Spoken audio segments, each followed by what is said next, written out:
शिव महापुराण महात्माया अध्याय 5। सूत जी बोले, शौनक, एक दिन चंचुला आनंद में मग्न उमा देवी के पास गई और दोनों हाथ जोड़कर उनकी स्तुति करने लगी। चंचुला बोली, हे गिरिराज नंदिनी स्कंद माता उमा, आप सभी मनुष्यों एवं देवताओं द्वारा पूज्य तथा समस्त सुखों को देने वाली हैं। आप शंभु प्रिया हैं, आप ही सगुना और निर्गुणा हैं। हे सच्चिदानंद स्वरूपिणी, आप ही प्रकृति की पोषक हैं। हे माता, आप ही संसार की सृष्टि, पालन और संहार करने वाली हैं। आप ही ब्रह्मा, विष्णु और महेश को उत्तम प्रतिष्ठा देने वाली परम शक्ति हैं। सूत जी कहते हैं, शौनक, सद्गति प्राप्त चंचुला इस प्रकार देवी की स्तुति कर शांत हो गई। उसकी आंखों में प्रेम के आंसू उमड़ आए। तब शंकर प्रिया भक्तवत्सला उमा देवी ने बड़े प्रेम से चंचुला को चुप कराते हुए कहा, सखी चंचुला, मैं तुम्हारी स्तुति से प्रसन्न हूँ। बोलो, क्या वर मांगती हो? चंचुला बोली, है गिरिराज कुमारी, मेरे पति बिंदुक इस समय कहाँ हैं? उनकी कैसी गति हुई है? मुझे बताए और कुछ ऐसा उपाय कीजिए ताकि हम फिर से मिल सकें। हे महादेवी, मेरे पति एक शूद्र जाति वेश्या के प्रति आसक्त थे और पाप में ही डूबे रहते थे। गिरिजा बोली, बेटी, तुम्हारा पति बिंदुक बड़ा पापी था। उसका अंत बड़ा भयानक हुआ। वेश्या का उपभोग करने के कारण वह मूर्ख नरक में अनेक वर्षों तक अनेक प्रकार के दुख भोगकर अब शेष पाप को भोगने के लिए विंध्य पर्वत पर पिशाच की योनि में रह रहा है। वह दुष्ट वही वायु पीकर रहता है और सब प्रकार के कष्ट सहता है।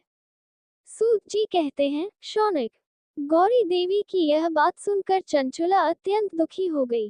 फिर मन को किसी तरह स्थिर करती हुई दुखी हृदय से मां गौरी से उसने एक बार फिर पूछा, हे महादेवी, मुझ पर कृपा कीजिए और मेरे पापी पति का अब उद्धार कर दीजिए।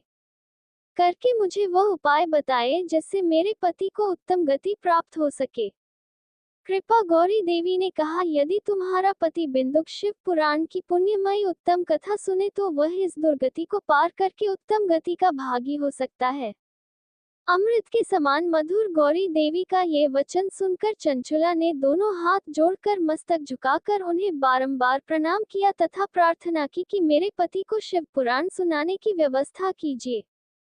ब्राह्मण पत्नी चंचुला के बार बार प्रार्थना करने पर शिवप्रिया गौरी देवी ने भगवान शिव की महिमा का गान करने वाले गंधर्वराज तुम्बुरो को बुलाकर कहा, तुम्बुरो, तुम्हारी भगवान शिव में प्रीति है।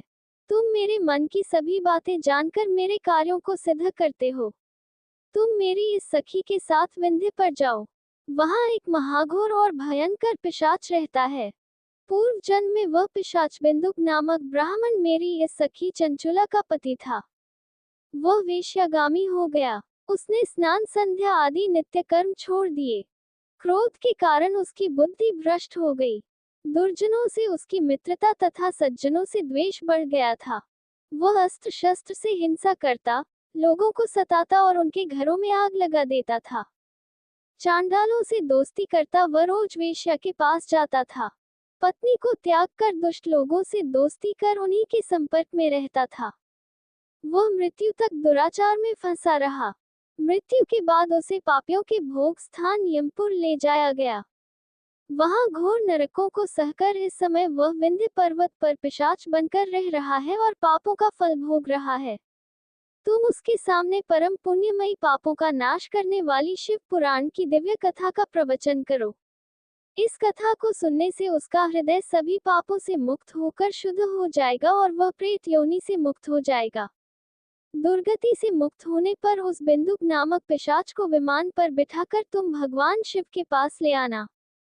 सूत जी कहते हैं, शौनक, मां उमा का आदेश पाकर गंधर्वराज तुम्बुरो प्रसन्नता पूर्वक अपने भाग्य की सराहना करते हुए चंचुला को साथ लेकर विमान से पिशाच के निवास स्थान विंध्य पर्वत गया।